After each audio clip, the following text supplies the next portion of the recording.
Hey, what's up, Aquamigos? How are you guys doing today? Check it out. My dad and I, we unrolled the pond liner earlier today. I'll roll that footage right now so you guys can see what that's like. It is 25 feet by 30 feet. This is an RPE liner. So we're going to go outside right now and we're going to actually glue down the underlayment that we put down around the border of the pond. And then we're going to go ahead and put the pond liner down inside the pond. So let's go ahead and get started.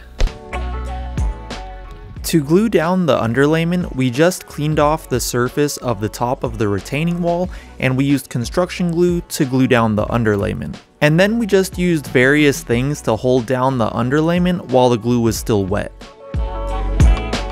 Alright guys, so we got the outer edge of the underlayment glued down to the wall, and now we're just going to cut off some of the excess around the edges, like over there where it's touching the ground.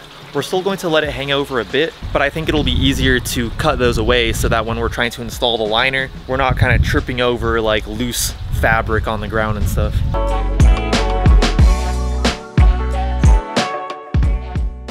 As you'll see, there was still a bit more prep work we needed to do. We cut out a hole in the underlayment in the middle of the pond where the bottom drain is, and then we unscrewed the top part of the flange. I was curious to see if the screws would be easy to take out or if the concrete would hold onto them, but luckily the screws were easy to take out, and maybe it's because we put tape over the bottom of the screw holes. And then we made a mark on the flange and the bottom drain so we would know the exact position that we had the top flange in. I'm not sure if this step was actually necessary, but we figured it would be better to be safe than sorry.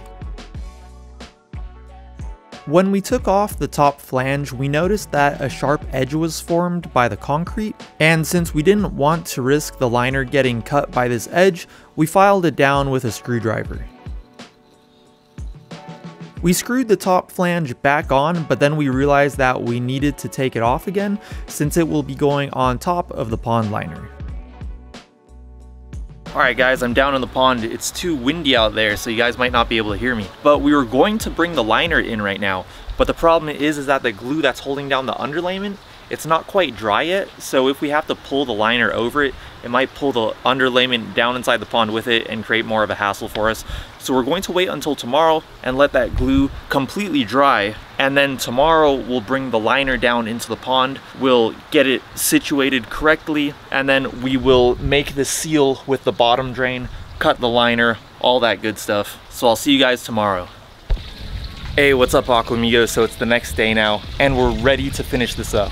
The construction glue that we put down yesterday is all dry and it's sticking very well to the wall. So anyways guys, we gotta get this done today so the clock's ticking.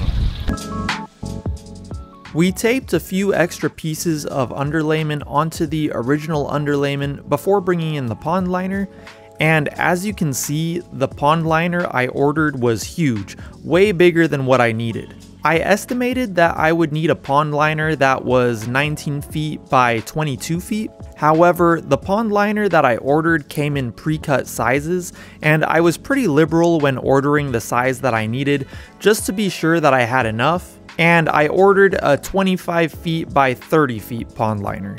The pond liner was pretty heavy, and I would definitely recommend having at least one other person help you do this. Depending on how big your pond liner is, you might need several people to help you. And you may have noticed that one side of the liner is shiny and the other side is dull.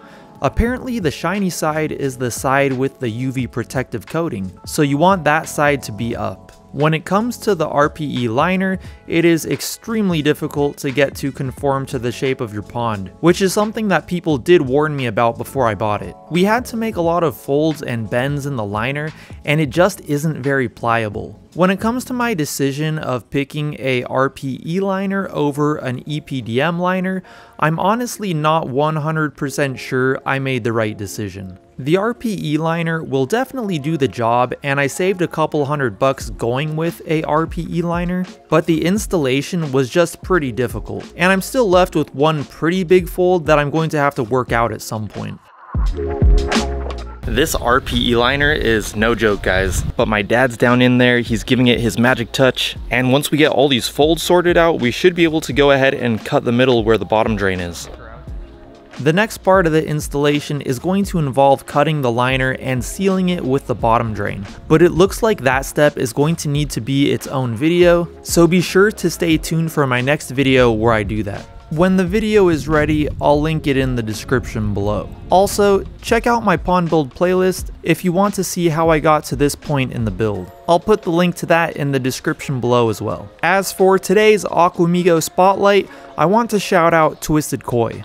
He is a koi YouTuber in the UK, and I'll put his YouTube channel link down in the description below too. And of course, anyone who would like a shout out, just comment something in the comments below with the word Aquamigo. And as usual, if you liked this video or if it helped you out, I would really appreciate it if you went down there and gave this video a like. If you'd like to see more videos by me in the future, make sure to hit that subscribe button and also that bell notifications button. If you'd like to follow me on Instagram, my handle is @YT_Tobias, and I'll talk to you guys in my next video. Peace!